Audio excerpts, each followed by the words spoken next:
понемножку. Вот.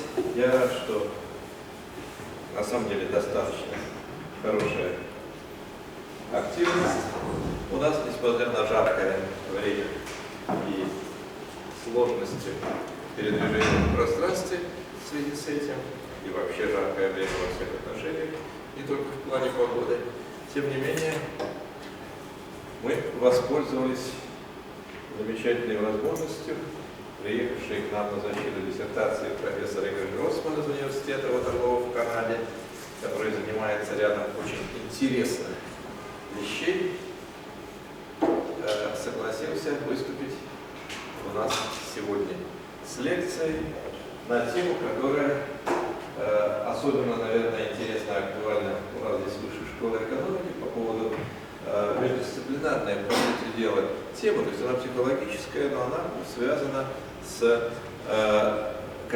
некоторым, что ли, с некоторыми позициями, в которых недостаточно взаимопонимания между представителями разных смежных областей, вопросов, касающихся рациональности или иррациональности человеческого поведения. Это такая тема на переднем крае. Вот. Ну, собственно, все, передаю слово Игорю Grossmann. Спасибо. Ну, я начну с русского, потому что большинство русские, а потом я перейду сразу на английский, потому что, во-первых, я не единственный, который в первую очередь работает на английском языке, Кен Шабн тоже находится на английском. Кроме этого, большинство терминов, которые я использую в данном исследовании, вообще моя научная деятельность проходит в Северной Америке, поэтому мне было, может быть, сложно точно определить понятия, о которых я буду говорить. Но если у вас будут вопросы, какие бы то ни было, вы всегда можете мне задать вопросы на русском, на английском, на немецком, на французском, если хотите. Но желательно, конечно, на том языке, на котором вы предпочитаете. И я попытаюсь вам туда ответить на русском и перевести для Кена. Хорошо? Ждем? Отлично. So I'll switch to English now. Ken, I just said that I do it because of you. Sorry. No, I mean it's also the language that I am more comfortable talking in when I speak about science. So, all right, let me start with a little story. Also, if I talk too fast for you, because I tend to talk very fast in English, let me know and I'll slow down. Okay? So the story starts with a colleague of mine, Richard Ibach, who was a brilliant scientist in Waterloo, a social psychologist, came to me one day and said, Igor, so you do this work on culture and on wisdom, which is one of the main fields of my study. And what do you know about standards of sound judgment? What do you think about sound judgment? I thought, I have no idea what sound judgment is. I'm not a judgment decision-making researcher. I knew, of course, of some of this work, so I started to look. And if you look at the dictionary definition of sound judgment, then one of the key things that would appear right away on the dictionary, in the dictionary.com, the capacity to assess situations or circumstances shrewdly and to draw sound conclusions. Or Merriam-Webster, and I'm sure it would be the same in Russian dictionaries, being judicious. Or, if you go to thesaurus, reasoning, some kind of sense of prudence. Okay, well that's very nice. Those are the lay opinions in dictionaries. But what about theories that we have in social sciences about sound judgment? Well, those of you who are maybe in economics or in psychology are probably familiar with the rational choice theory. Rational choice theory goes back to Gary Becker, that gentleman over there, and he was the biggest proponent of rational choice theories, and they tried to model social behavior from behavior of individual actors. You observe behavior of individual actors, and then you try to create a certain model to predict how they may act in the future. And initially the idea was that the rational behavior is goal-oriented, and it's evaluative, it's reflective. Now, at beginning, early on, the concept of rational choice theory has been very intimately linked to the idea of utility maximization. Each action has a certain utility, and you try to maximize the largest utility. That was the initial idea. More recently, when you say rational choice theory, psychologists and economists would probably talk more about the choice axiom satisfaction. It's a contemporary definition, which in many ways, when you look at what actually is taught in business schools, in management, and what is practiced in the world, when people talk about rational behavior, comes down to this idea of self-interested axiom. The assumption is that the choice that you need to satisfy in many ways is self-interest. It doesn't have to be, it's not always, but quite often. This kind of homo economicus principle. And of course, we cannot miss the idea of formalization of rational choice theory, because if not the fact that this is a beautifully formalized model, economists would probably not be acting upon it the same way they do today. And those of you who are in psychology or maybe in some other fields, how many of you are in psychology here? How many of you are in economics? Okay, so the economists probably know that the difference often is that economists draw formal models and write out equations.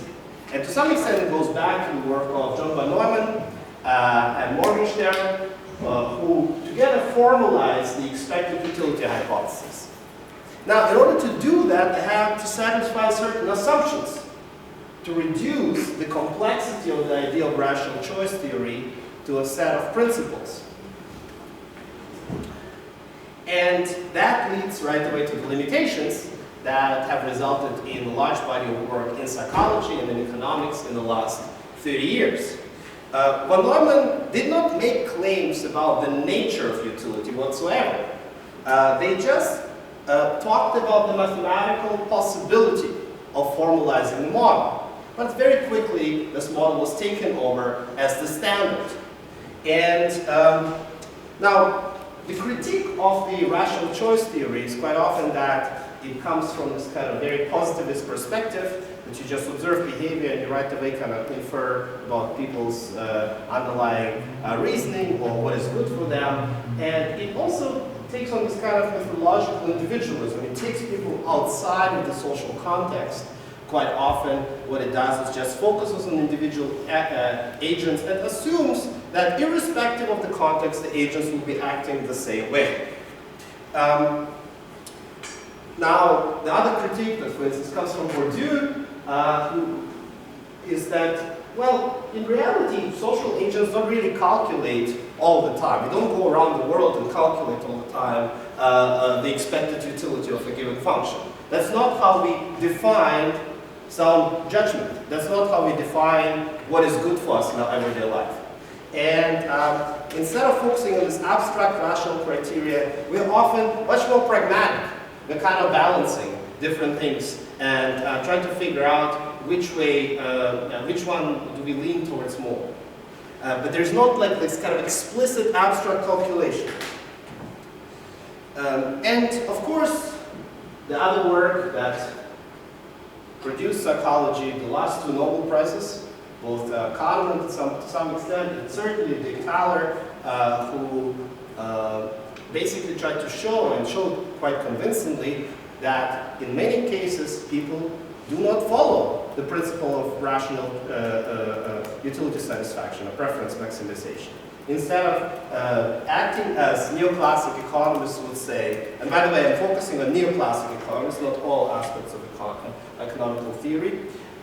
Instead of acting as the economists would say it's the rational thing to do, they often don't.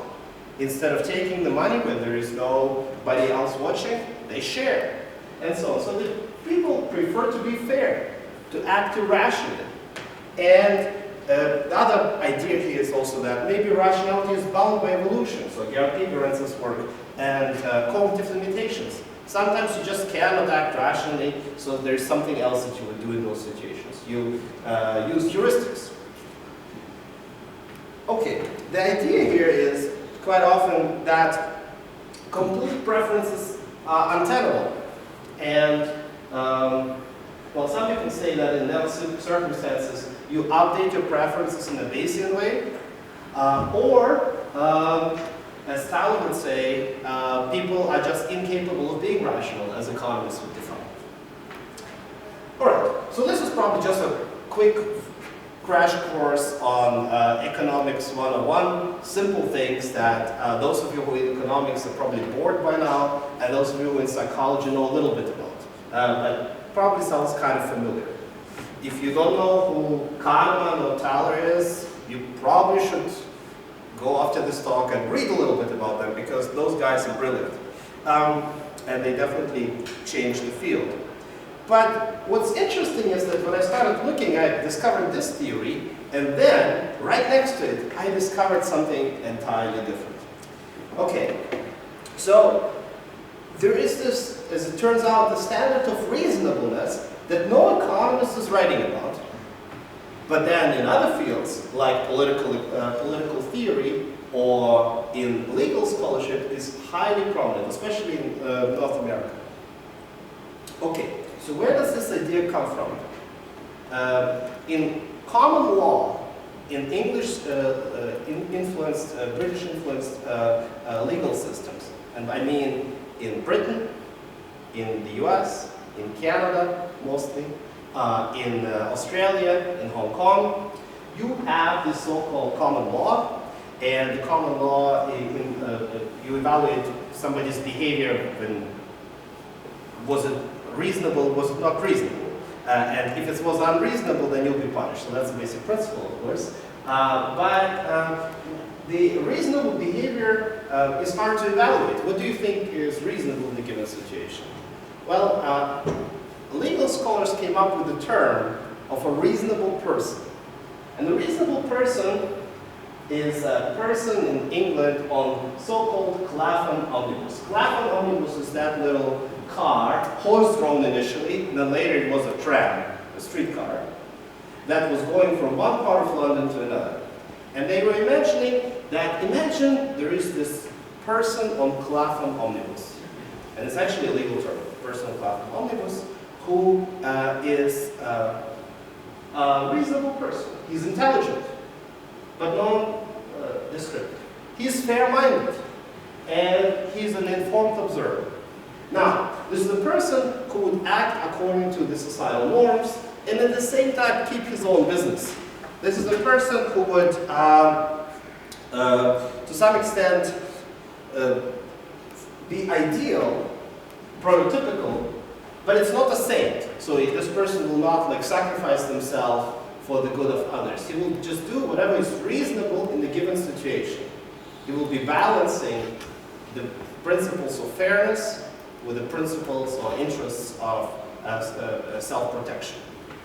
And so that is sort of like the idea where the reasonable person is in between what would a common person do, what would the expectation for the average person to do, and what is the ideal thing to do.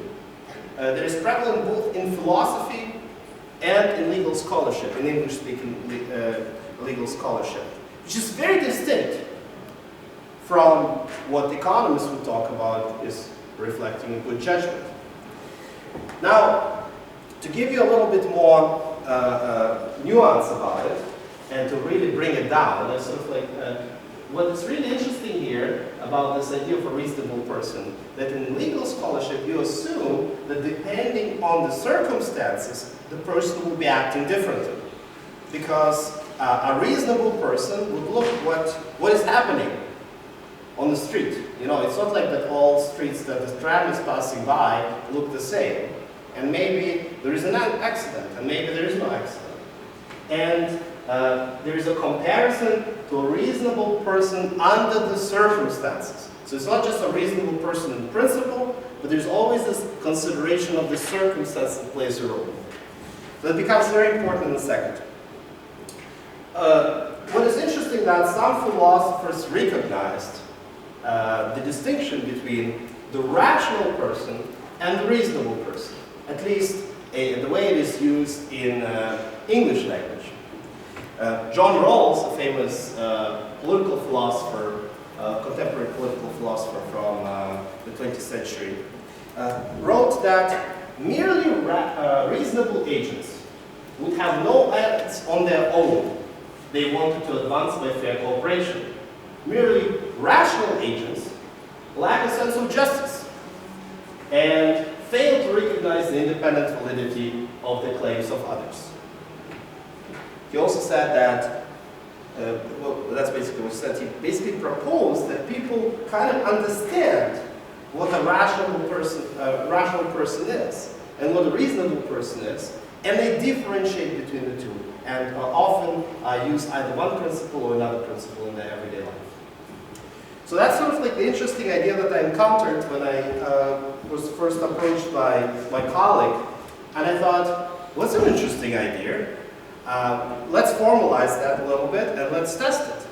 So, do people internalize when they the way how they behave, and the way how, if I would explicitly ask you what would be a rational thing to do, what would be a reasonable thing to do, both standards of judgment? And if so, does the standard of being reasonable place an important constraint on people's pursuit of being rational? So maybe, just maybe, Kahneman and Tal are wrong. And it's not that people are not capable of being rational. It's that they choose to be irrational because they have this other standard of reasonableness that they apply in a given situation. And it's not just some kind of a fuzzy thing that people don't understand. It's not a fuzzy construct. It's just like, oh, maybe they're just like fair. Like that's what Tyler would say. Instead of that, they know very well what they want. They want to balance the norms with their personal preferences. So let's formalize it a little bit. On the one hand, we have this rational principle that follows the rules of formal logic that forces you to be consistent with the key principle of like, whatever you discover you want to be, because if there is one goal that you want to achieve and you'll be working towards that goal. It's preference maximizing. Mostly, this preference in everyday life focuses on the self, so it will be self-maximizing very often. And it's reductionist. It tries to find the key way to proceed, one way to approach a problem. On the other hand, you have the reasonable standard. It's pragmatic. Or as Aristotle would say, it's full of practical wisdom. That's my wisdom part. I promise some people that I'll talk a little bit about wisdom. In that sense, following the idea of phronesis or practical wisdom because it is context dependent. Depending on the situation, your choice may look different. And it balances across preferences and norms instead of just maximizing one. And it, by default, cannot be reductionist. Instead of being reductionist, it is adjudicating. It helps you to choose what to do in one situation versus what to do in another situation. If you want, you can say that this is what currently, some of you probably know the distinction between system 1 and system 2 that Danny Kahneman was talking about. System 1, just your intuition, heuristics. System 2 is this, following abstract logic and being very deliberate. What is missing is this idea of adjudicating when to apply one rule versus another rule. And that would be something like a system 3. Okay, so this is like a nice theoretical framework, and now let's test it. So what I wanted to do is first look at social perceptions. I just asked people, what do they think, who is a rational person, who is a reasonable person? And then I look at some adjectives. I looked at judgments of personality. I looked at stereotypes. And I looked at associations to ideal person. Is one of them sort of more, maybe a reasonable person is just ad hoc. It's not really something concrete. Whereas rational is what people understand with the ideal person. That's what economists would say. Legal scholars would say the opposite. So let's find out what the people actually think is closer to the ideal person. Then I looked at cultural products, narrative themes in newspapers, soap operas, and books. And I did that both in English, and Spanish, and Portuguese, and in Russian. And we've done it also extended since then to several other languages. And we will look at qualifiers and linguistic context dependency. In English, you can do it quite elegantly. Then I move to a series of studies of economic games. So contributions to single-shot dictator games, commons and prisoners' dilemmas, multi-shot prisoners' dilemmas. And we will examine what would be considered reasonable versus rational in different games. And what would a reasonable versus rational person do in this game. And finally, I will talk a little bit about cross-cultural extensions, including to cultures where people don't even have a market economic background, where the main mode of exchange is through exchanging goods without having money. Okay, so let's start with the simple social perception of reasonable rational persons. I asked people to name 3 characteristics of people who behave rationally, 3 characteristics of people who behave reasonably. And so here is a simple word cloud that you see. This was done in English, of course, on Enter. So it's an American and Canadian sample. And for reasonable, what do we see? Well, we see a lot of similarity, first of all, right? Between both reasonable and rational. There is thoughtful, there is calm, there is logical. Logical appears here, logical appears there. There is intelligent. Intelligent appears on both sides. But there are also some difference. So first of all, what you see is these 2 terms overlap quite a bit, right? And I would like to emphasize that in many languages, including in Russian, rationальный, разумный are terms that share a great deal in common. It's not like that they're completely categorically distinct, which is why this will be very fascinating. But even though there's quite a bit of overlap, there are still differences. For instance, logical is more pronounced for rational, and honest is more pronounced for reasonable. And now we did this both with quantitative analysis, where we counted different types of words, but we also used coders who coded statements for abstract, person-focused versus context-focused. And what we found is that there's a quite substantial difference, with reasonable being overwhelmingly much more context-focused, and rational being much more abstracting, person-focused adjectives. Okay, so that was just a very brief, spontaneous description of rational, reasonable persons. How about personality characteristics? We use the hexacon personality inventory, which includes honesty, humility dimensions, emotionality, extroversion, agreeableness, conscientiousness, and openness. And we asked how similar is each term to rational and to reasonable, from 1 to 10. 1 not at all, to 10 extreme. Okay, so what do you see here? You will see that on one hand, there is a greater prevalence for honesty and humility, for agreeableness, and for extroversion, for reasonable versus rational people. And there's no difference for conscientiousness, and there's also greater preference for reasonable for being slightly more emotional. Now, what does that mean? It means that the reasonable people are still to be more social, because it's honest and humble, extroverted, socially oriented, agreeable, socially oriented, emotional, socially oriented. There's no difference in competence per se in conscientiousness component of this. But with all of these features, it seems like people attribute reasonableness or align reasonableness with the idea of this kind of more contextually or socially oriented features of personality. But again, not that many fundamental differences, just slight differences in preferences. How about stereotypes? How does the society view a rational person and reasonable person? And here we looked at stereotype content model that is used in North America, but I think also in Europe. You either call it competent and warm, or you call it agency versus communion. And we also asked about being selfish. How selfish would the society view a rational person versus reasonable person? And here's what we find. So 10 adjectives. For competence, warmth, and selfishness, we see that the reasonable person is viewed as warmer, slightly warmer than the rational person, whereas the rational person is viewed as slightly more competent, more agentic than the reasonable person. They're still above the midpoint on both of those, by the way, so, right? Additionally, the rational person is viewed as more selfish than the reasonable person. We also asked people about the ideal. And the ideal was, of course, less selfish than either of those, and both more competent and warm than either of those.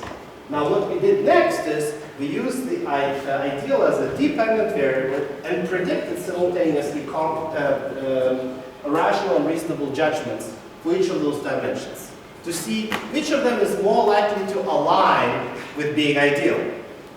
Which of them is more likely to be viewed as prototypical. I will not. Yeah, there's also, by the way, a very similar degree of variance explained in both competence and warmth for rational and reasonable persons. So it's not like that people understand the concepts differently for rational and reasonable people. But when you look at this explaining the ideal person, what you see is that both rational and reasonable explain competence independently. For warmth, it's only the reasonable explains warmth of an ideal person, not rational. And for selfishness, again, it's like, or lack of selfishness, it would be the reasonable that explains a lack of selfishness of an ideal person, but not rational. So in any event, what this suggests is that there's a fairly comparable degree of consistency on this side, and prototypicality of those social perceptions. And if anything, reasonable seems to be more prototypical than rational. I did this work because some economists accused me that that reasonable is not a clear concept, it's not prototypical for people. It's more at all. Okay, so that was just like a very brief sort of like social perception type of studies. So I decided to move forward to cultural products. First, web-based news sources, 5 billion words, top 100 nouns following reasonable and rational, and specifically looking at nouns, right? Then US soap operas, 100 million words. Then we switched to Google Books in English, in Spanish, in Portuguese, and I looked at national corpus. And for most of those, I did both, well, for the first ones, I did both quantitative analysis and content analysis. And for the books, I did, and the Russian corpus, I did the corpus analysis, where we basically pick those 100 statements and classify them in terms of, are they focusing on the person, or are they focusing on the context, or person in the context. So visually demonstrate you, this is controlling for the relative base rate of in each corpus. And what you see is that you can guess which one is associated with rational, this one, and which one is associated with reasonable. So in English, you often have the statements of phrases like reasonable precaution, or reasonable chance, or reasonable care, or reasonable discretion, or reasonable accommodation. All of those are much more social and outwardly oriented towards other people in nature. And that's exactly what I want to show, that in the culture, in the English-speaking culture, the language is part of the cultural product, you have a greater focus on those social features when talking about reasonable person, and greater focus on this kind of self-focused features, rational actor, rational interest, rational optimist, rational suicide. Rational suicide is the focus on like that you can choose. There's a big debate in the US and in Western Europe right now whether if you have a disease, can you just kill yourself or commit suicide irrespective of what your family or other people would do. Which is again showing this kind of focus on, I focus on my preference irrespective of the preferences of other individuals. Okay, so we did this with human-based content analysis, as I said, where we focus on individual abstract versus contextual, interpersonal, intertemporal. And we find very systematic differences. For instance, abstract focus, 33% rational versus 6% reasonable. Contextual focus, 4% rational, 40% reasonable. Very substantial effect sizes here. Similar, slightly weaker, of course, difference when we look at this kind of informal language in the texts from soap operas from the last 20 years in the US. 36 versus 23, 10 versus 28. And then, as I said, we extended that to Russian, to Spanish, to Portuguese, and we found similar results there. The English language is really interesting because in English you can actually use the language to show the point. The qualifiers in English language, like as an indefinite article A, typically conveys the absolute. The definite articles like B conveys the particular. It's a particular situation, it's this context, this role, not like something in general. So you can look how many times reasonable is prefaced by A versus D, and same for rational. And that's what we find. So there's like 1.4 times rational is more likely to be preceded by A, and reasonable is up to like between 3 and 2 times more likely to be preceded by B. This is in Google Books, the largest corpus of English language available today. Okay, so that's sort of on the corpus level of analysis. So I showed you social perceptions, and I showed you that in books people describe rational, reasonable people systematically different. But so what? That's not really that interesting, maybe. It's interesting to me, but maybe it's not interesting to you. So let's move to economic games. The dictator game, the classic dictator game, is that Danish economy developed. You basically have a player A who can choose what fraction of the resource, $10, like something 1,000 rupees, to share with anonymous player B, who must accept the offer. The player B is anonymous, you never met him, you will never meet this person. From the rational choice theory perspective, you should not be giving anything. Okay? There's absolutely zero cost. And you don't know this person. And yet, what both Kahneman and Thaler have shown is that people don't do that. Quite often they vary and they give a little bit. Sometimes they give up to 50%. So I want to see if I instruct people to act as a rational person or as a reasonable person, or ask them about what would the rational versus reasonable person do, would we see a systematic difference along the lines that the rational person would actually take more money for themselves and not give anything, and the reasonable person would give up to 50% or maybe even more. And if so, that would show that actually people's behaviors in previous studies were just sort of, they didn't know what to pick, and so often they picked reasonable. So I did both with between subject designs, within subject expectations. There were some studies with personal choices. We did many, many times, and this is what we see, both on American and Canadian samples of mechanical Turk, or University of Waterloo students in Canada. And essentially, a reasonable person is giving much more, up to 50%. Some of them give even more, whereas the rational person gives much less. In fact, among the Waterloo students, they give like 20%. Then, what about their personal choice? Their personal choice is in between. Both here, this is the personal choice, and it's beautifully in between the rational and the reasonable. Both here and among the Waterloo students. We also recently found that in China, the same thing. And what's interesting is the expectation for the average student, at least in Waterloo, is to be closer to what a rational person would do. So they think that they expect other people to be more cynical than themselves, which is actually a nice finding on its own and replicates some of the more recent work. Okay, so this was the expectations. What about personal choice? What would you do if you were to be rational versus reasonable? Okay, between subject design, I assign them, think what would be the rational thing to do. Now, how much money do you want to give in this game? And again, we see multiple studies that people are more likely to give if they were to be a reasonable agent than if they were to be a rational agent. What about completely independent scenario?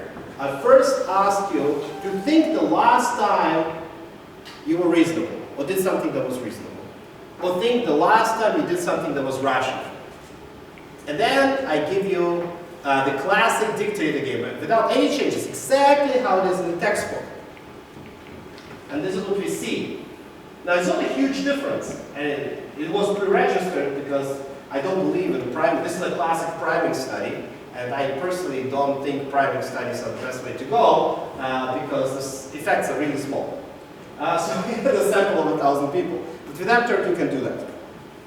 And so what we see is that rational people are more likely not to give anything, right? This is from 0 to $10. $10 is the maximum. Whereas reasonable people are more likely to be fair, give half, or even to give a little bit more than half. I don't know why, but they do that. So anyways, it works even if you ask people about an independent choice and remind them of their action of being reasonable versus rational. Now, this was all with dictator game. How about extending it to other dilemmas? Well, we did that. Commons dilemma. A rational expected to withdraw 12% more from the common pool than reasonable people. How about the prisoner's dilemma? So we masked it as a lottery ticket raffle because on MTurk people know those dilemmas quite well, and I didn't want those expectations to contaminate our results. Rational, equally likely to pick selfish and cooperative, like defecting and cooperative option. Reasonable, overwhelmingly pick a cooperative option. In single shot dilemmas. Would you prefer a reasonable or rational agent to act on your behalf, on behalf of another party? So I want to see if people actually switch. Depends on if it's in their interest to interact with a reasonable or rational person.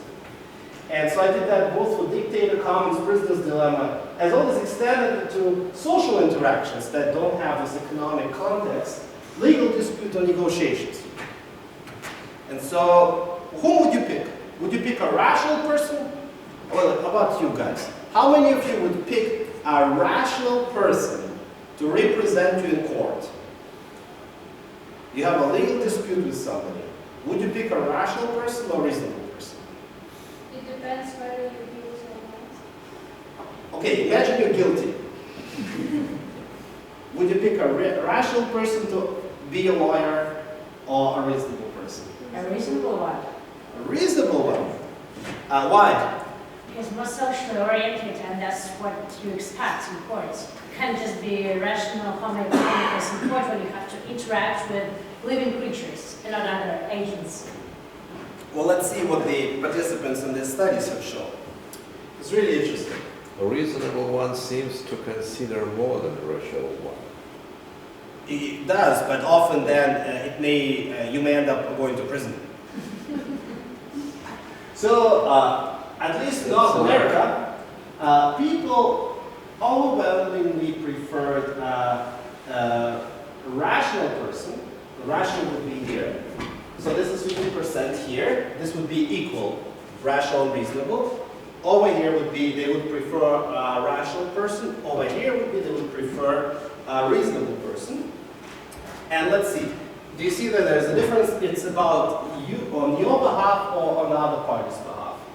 And so when it's, when they want, when they deal with any of the dilemmas, or if they're dealing with a negotiation situation or legal dispute situation, they are more likely to pick a rational person to act on their behalf. But they would definitely want to have a reasonable person to act on behalf of the other party, which means they would get more money back or they would get a greater win. So, which is really interesting, suggests that people are not like stuck in one mode of thinking, and depending on the situation, they switch. At least that's what the North American data looks like. I would love to show it in Russia. But another thing that we did, and it's very important, so far this was all like single shot. Like, here's a situation, what would you do? But in everyday life, we learn from people's behavior. And I don't want to claim that a reasonable person, a reasonable standard, is a soft standard. where the person is just nice and kind and sweet and always gives you more, like a Mother Teresa. No, it would be reasonable to punish somebody if they misbehave, right?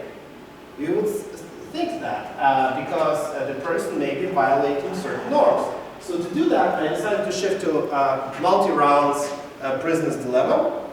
And we basically, people played 2 rounds of prisoner's dilemma, and they were presented with behaviors of actors, either defecting or cooperating on round 1 and or on round 2.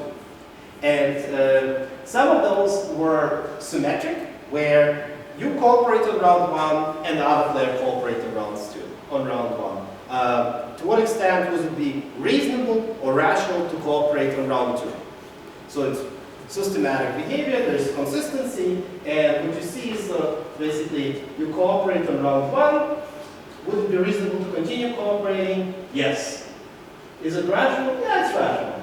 How about defecting? Yeah, definitely not reasonable to defect on round 2 after both of you cooperate. You establish this base. Why should you be? Whereas it's kind of rational to defect. It's still okay to defect. How about you start with, you defected, the other person defected. Would it be reasonable to cooperate? No. Would it be rational to cooperate? No. How about defecting? Yeah, it would be rational to defect. And kind of is 50-50, it's like 3 is in the middle to cooperate. So this is kind of consistent with expectations. Not much of a difference, right? Now, when we switch to asymmetric games, and asymmetric games means you cooperated on round 1, and this asshole defected on round 1. And now, should you be cooperating on round 2 after somebody whom you sort of in good faith wanted to cooperate with and they didn't cooperate with you before? Should you be continuing cooperating? So this is the situation here. You cooperated, first they didn't cooperate. Should you be cooperating? No, you should not be cooperating. It's neither rational nor reasonable. How about defecting? Yeah, it's certainly reasonable to defect. And certainly rational to defect. So here, the reasonable and rational, like reasonable people become punishers. In the same way how rational people become punishers.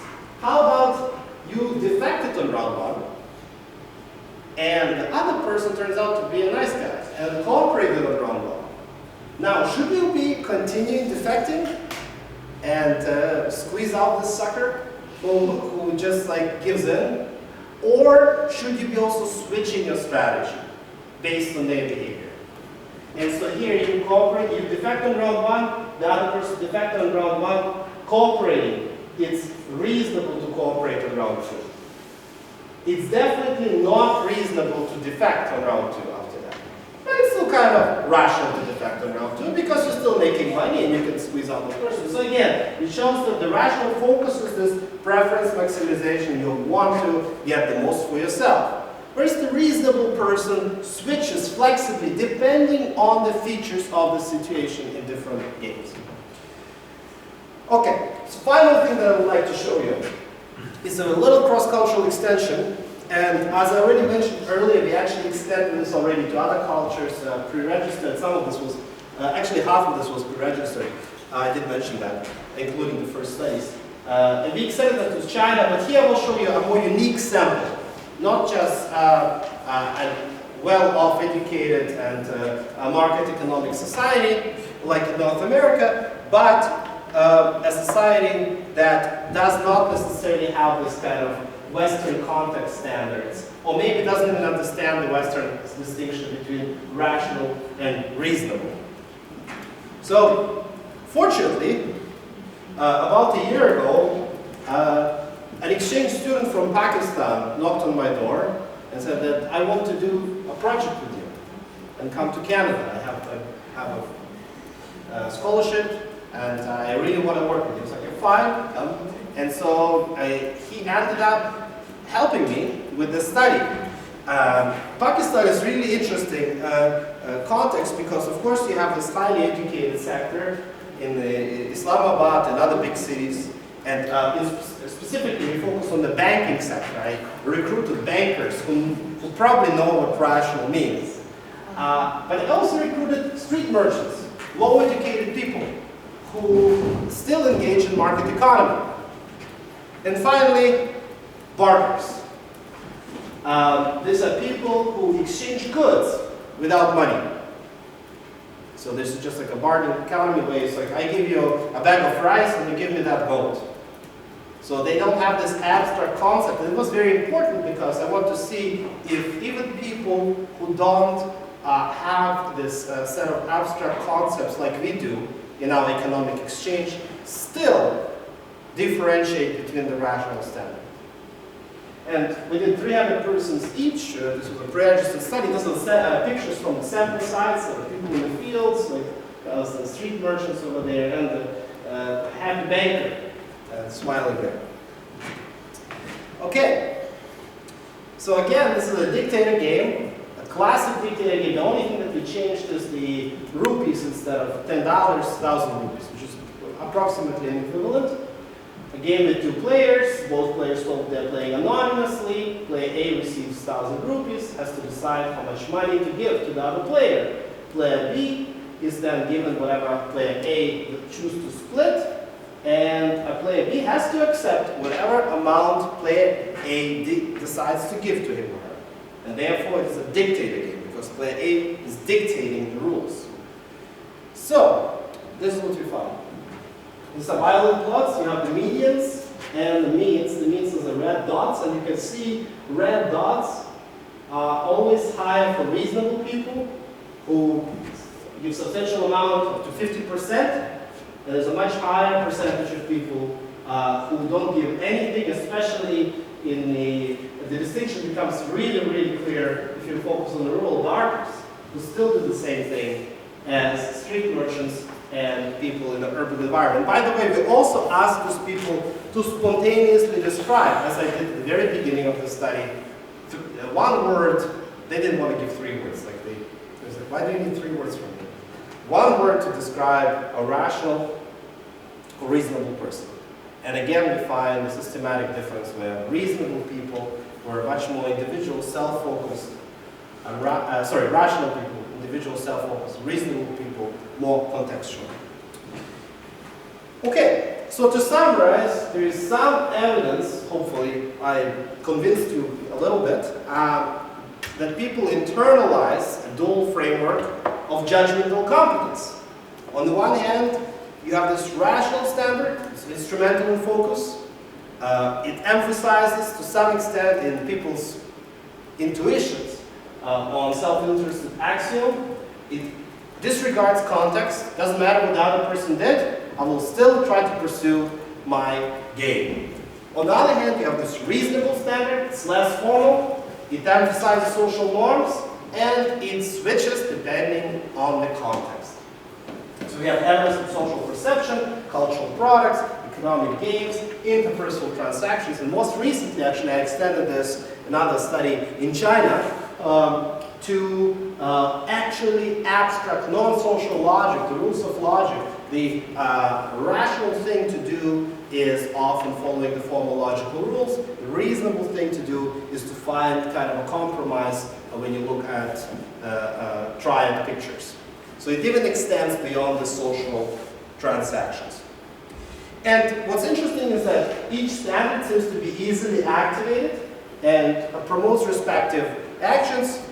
You ask people to focus on rationality, they become self-interested, they maximize their preferences, similar to how neoclassic economists would suggest. You ask people to be reasonable, they moderate, they become more moderate, and they focus on social norms. And that's kind of consistent, at least, with a classic legal scholarship in the British-inspired tradition, as well as in political economics, political philosophy. And what this also extends is there's this work by Phil Tetlock at University of Pennsylvania now, who's talking about the social functionalist model of human judgment. And he talks about that there are multiple standards that may be guiding human judgment, including sort of like intuitive economists, intuitive politicians. And what this shows is that indeed there's this very clear-cut distinction between people who follow the standard of rationality versus the standard of reasonableness. And what this also suggests, if you focus on this kind of social functionalist model, that rational and reasonable standards, to some extent, help people to evaluate different domains in life. So a rational standard helps you to act, and it helps you to achieve something that you want. Whereas the reasonable standard helps you to choose in complicated situations in which you don't have a clear-cut yes or no answer. And those are, of course, the situations that most of us encounter in everyday life. And as I mentioned already earlier, this set of findings strongly suggests that this idea is ingrained in many sort of behavioral economic studies that people are not capable to follow the principles of neoclassical economics because they just don't get it, is wrong. They do get it, they just don't like it. So people can be tactically rational, at least in North America. Remember, they choose for themselves versus fathers. They can be tactically rational when choosing agents to act on their behalf, or they can be tactically reasonable when they think about somebody else.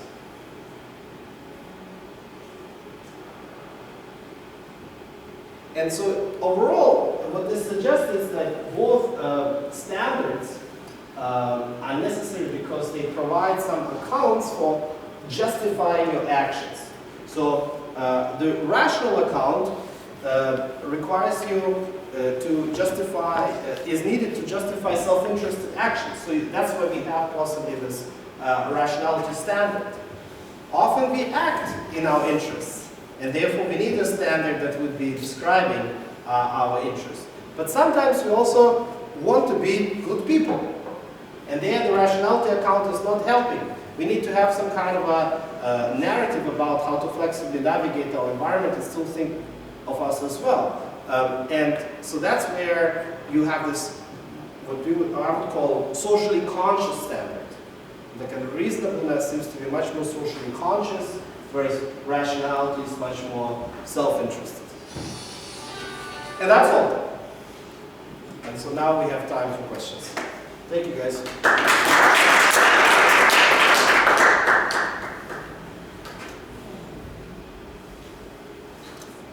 Questions? I have a question about policy implications. Because economists tend to look for policy implications in theory, and we have all these nudge units like in Great Britain, which tend to switch the rational man when it comes, for example, to personal finance.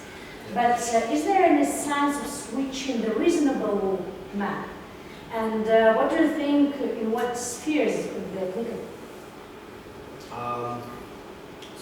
So you mean, how can we use that? Should we be nudging people to be more reasonable? Yes, kind of.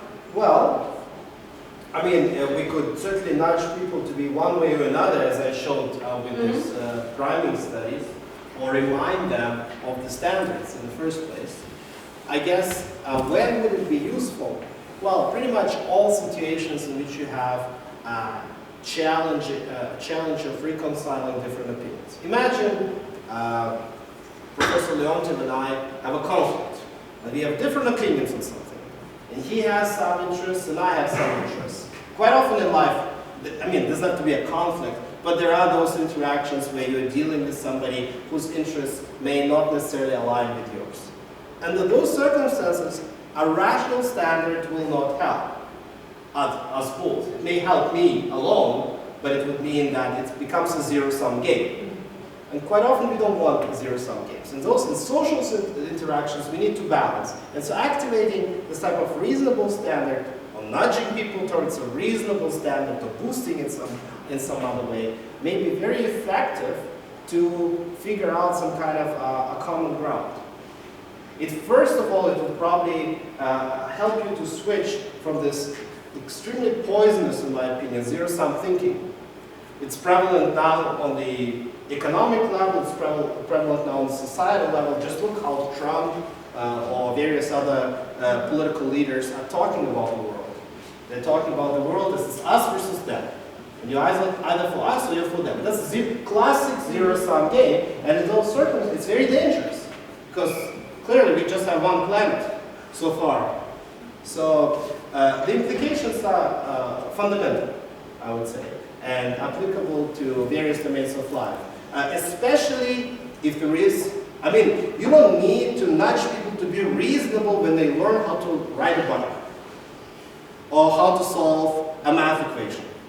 Maybe actually being rational would help there, certainly for solving a math equation, because formal thinking, okay, deductive.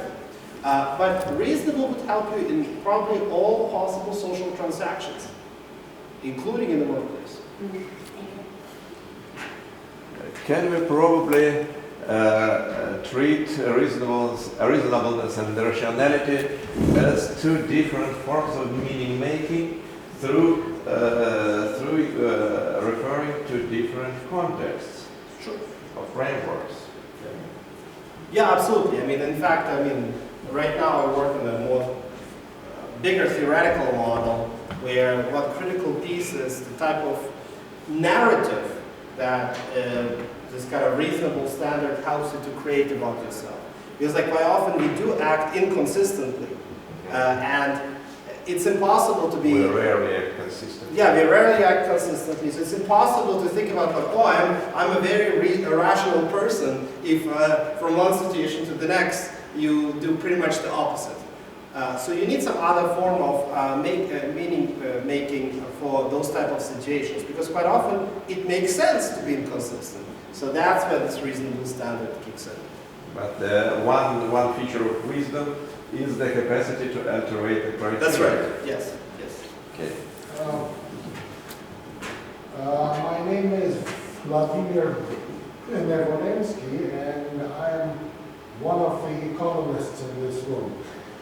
So my first question is the following. Well, as you have absolutely correctly shown us at the beginning of your presentation, that the rational choice theory is one of the cornerstones of modern neoclassical economic theory. Do I understand you correctly that your studies confirm that this cornerstone is still intact? Or do economists have to reconsider everything now?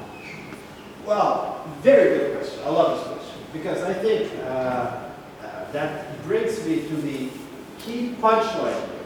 So look, for the last 30 years or so, when Kahneman and Thaler, and before the Kahneman first, but mostly Kahneman and Thaler showed that the classic economic principles don't work when you look at the behavior, people started to worry. And what should we be doing? Does that mean that people never use those models? That's what Thaler got the Nobel Prize for last year. I suggest that the story is more complicated.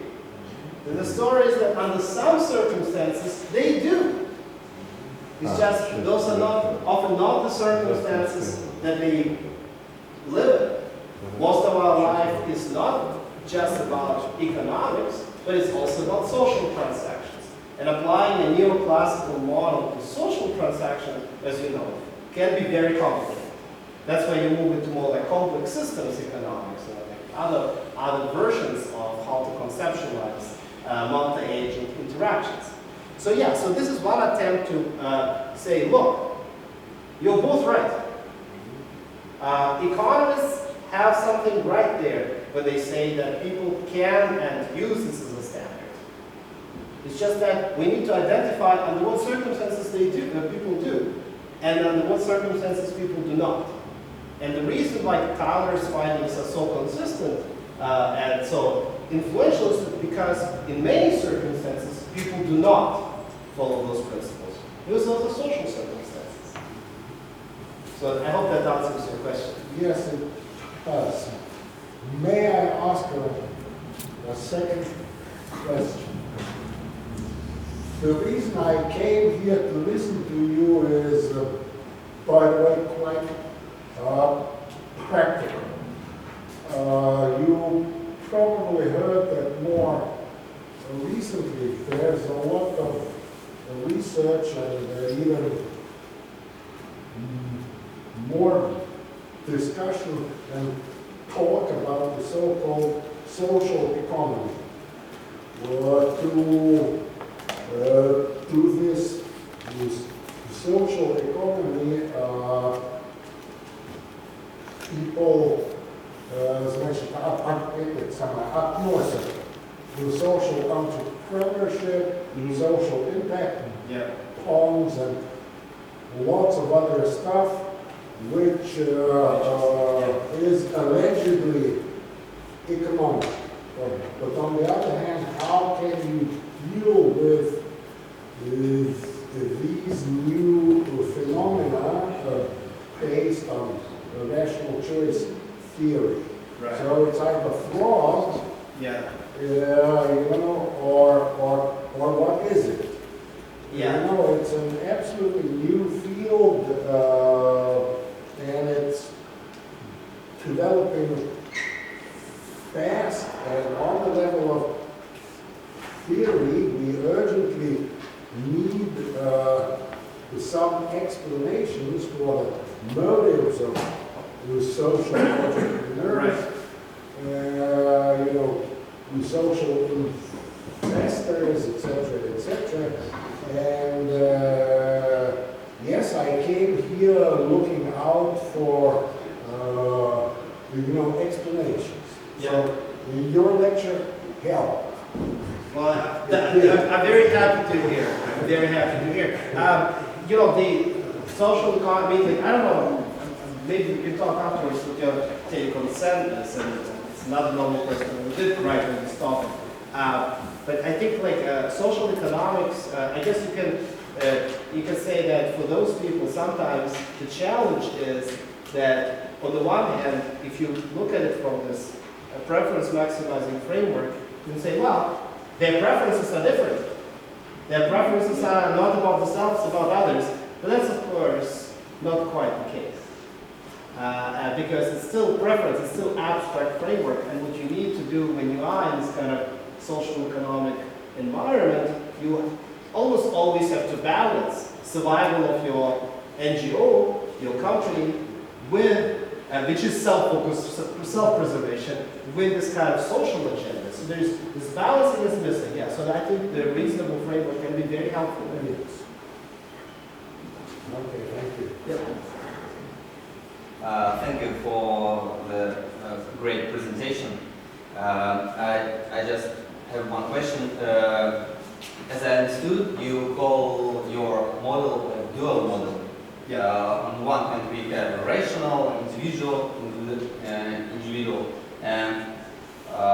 with individual, and the second one, the reasonable, with context and so on. And my question is, why do you think that, or maybe don't, Kahneman, for example, and Thaler, who proposed fairness and all other traits, are not so valuable, maybe not so good for your model. I'll explain. If, for example, fairness, people may assess their behavior of others not only by reasonableness or rationality, but fairness or bravery and so on. And all these words have some other implications, some other scales. So why do you call it like dual model? While I guess it's a multiple model. Right. Well, it's a very good question, and that I'm not even sure if I want to call it dual now. I started with dual, but I moved forward from that in the last half a year, I would say. It's dual for the type of judgment like for standard of judgment. So there are two standards of judgment. Now, it does not mean that I don't include fairness, bravery, or something else. The notion of, for instance, phronesis for Aristotle, if you go all the way back, let's go all the way back to Aristotle, who was talking about adjudicating, about being context sensitive, right? When he talked about this idea of practical wisdom of phronesis, he would say, okay, sometimes you need to be brave, and sometimes you need to run away. Sometimes you need to be fair, and sometimes you need to focus on yourself. If you're always fair but other people are abusing you, it will not be very wise. Right? And so sometimes you need to be kind, and sometimes you need to punish. So what is important is to figure out how to switch, and to have a standard that tells you, look, you have to switch. Hold on a second, don't make a decision right away. Take a step back, start reflecting, and start to consider this multiple viewpoints. Start to consider that there is more than just one interest at play, which is what rationality would tell you. The rationality would tell you, at least the sort of like the lay framework, as I sort of mapped it out, as well as the new economics, would tell you, okay, there are multiple interests at play. Let's figure out which one is the key and go from there and ignore everything else. Because you just need to figure out which one is the main one and identify the algorithm, and through this algorithm we'll try to figure out how to achieve that one standard. But inherently in our everyday life, we don't have those situations where we are, sometimes we don't even know what our preferences are in the first place, right? And so the reason why it's dual is because they are actually on two different levels of analysis. One is this abstract algorithmic. The other one is really more of a meta standard, right? Like the reasonableness is not telling you what to do. It tells you that there is more to do than just focus on one outcome. And that is very different from what both Danny Kahneman and Dick Talley were talking about, because they would just say, well, people don't follow preference maximization because they want to be fair. But they didn't really explain why. And they didn't really explain that because people need to switch and people need to consider multiple features of the situation. So I hope that sort of clarifies. I mean, in some ways, you can call it the system 3, right? Because you have the intuitive system, heuristics, spontaneous responses, whatever. You have just this kind of deliberation, which let's assume that that's rationality, where you are algorithmic and you process information, you try to identify the solution to a problem following this using the algorithm. But you also need this other meta system that will tell you, oh, maybe you should consider some of the heuristics. Maybe I should consider this algorithm. Or maybe I should consider the algorithm how to be fair. And that is missing. And so I hope that helps to clarify that. I believe generally, I mean, Keith Stanovich talked a little bit about that. It's another famous cognitive psychologist. He talked about sort of like a reflective system. He's been very much ignored. In many ways, I talk about similar stuff as Stanovich talked about.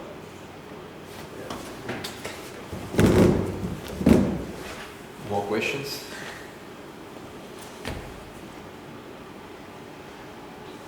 But you can always email me too, or even tweet if you want. I'm really happy to connect with you.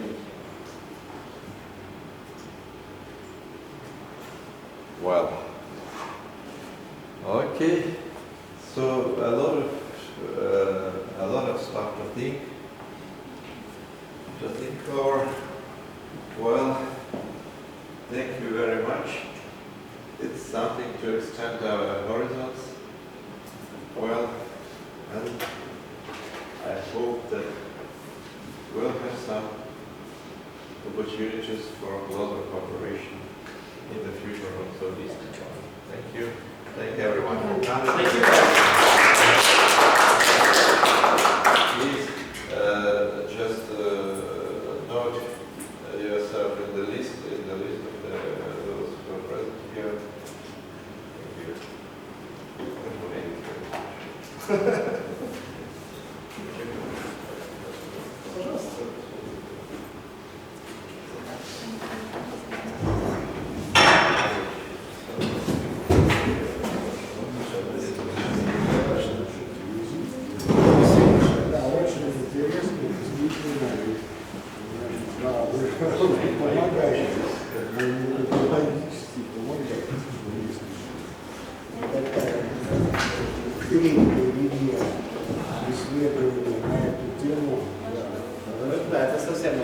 Да.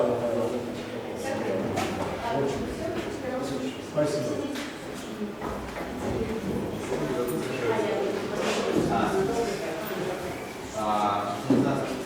Еще раз спасибо. Пожалуйста. Да, это очень интересно. У меня даже поясняли свою модель. Правильно ли я понял, что вот эта модель уровня делает вот эту разумность, ставит на топ? То есть все остальные вперед. Нет, ну не просто категорическое качество, да. Рефлексивный какой-то уровень, там получается когнитивный, но он просто занимается решением задач. Задача только поставлена, как ты решишь, а этот уровень определяет, какие передовые задачи, какие интересы, какие представления у разных людей. И потом пытаться как-то между разными возможными путями. Нужно как-то определить различные пути решения. Но в чем мне кажется сложность, это в том, что reasonable, она не формальна, зато она менее формальна. Ее сложно формализовать, и в отличие, не знаю, той же честности, да, потому что честность, она более категорична, да, в этом смысле. И я так понимаю, вы вводите вот этот концепт для того, чтобы использовать его дальше в экономической науке и так далее. Да, но если у нас, ее так сложно формализовать, то как это делать? То есть экономисты, они почему используют рациональную модель, да, потому что ее можно очень хорошо формализовать. Да, социологи приходят и говорят, ну оно там не очень, тут что-то не можно. Можно в экономике тоже, если экономика комплексных систем, часто тоже пытаются не использовать формулировку с одной переменной, с другой переменной, multi-agent network models и так далее. Можно, например, почему так интересно, чем больше модель, тем интереснее. Да? То есть получается, если ты можешь формализовать на простое уравнение, то это можно на самом-то деле оно не все везде подобно. Это, например, то же самое понятие preferences.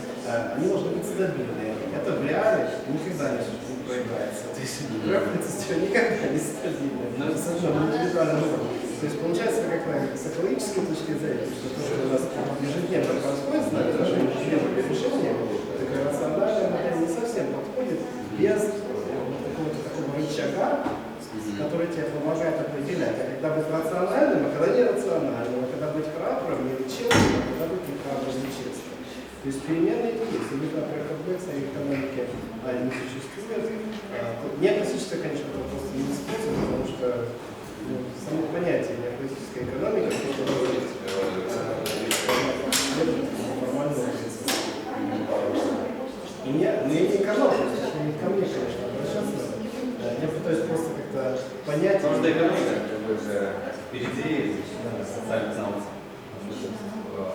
Да, но сейчас я так правильно понимаю, экономы тоже поняли, что есть у людей ценности, предпочтения, личностные характеристики, и даже допрос. Да, и это очень расскажет. Да, но даже смотри, если в Давосе на мировом экономическом форуме начинают разрабатывать больше плаузибельных объяснений, такие, что это более реалистичная действительность, где у тебя пытаются строить там, или личностный фактор, или ценностный фактор. Можно придумать, что мне было, конечно, интересно, если бы у меня был какой-то гений математик, Нойман, с которым можно было бы разработать систему уравнений, с помощью которой можно было балансировать. Но я не думаю, что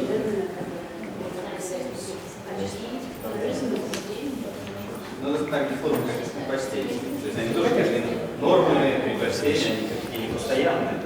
ну, конечно, допускают. Да. То есть поэтому ну, ведь математика тоже может быть. Просто экономическая математика, ну, может быть, там, где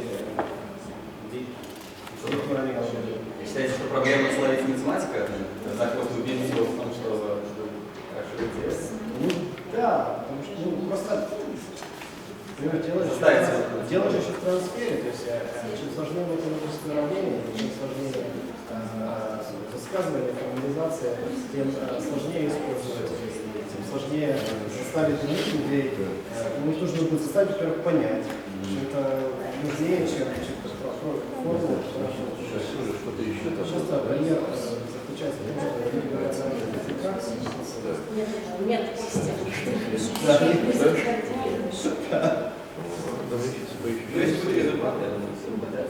Проблема предсказать не может. Какое-то предсказание любое интегральное уравнение все нам. Пожалуйста.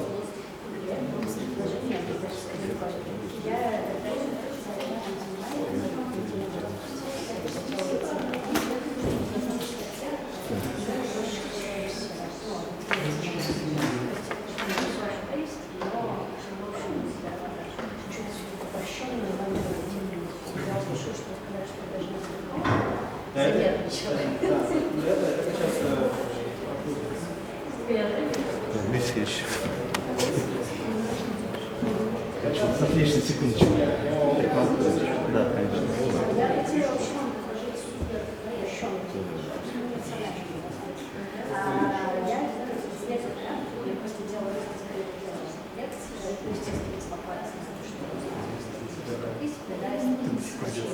Идет запись?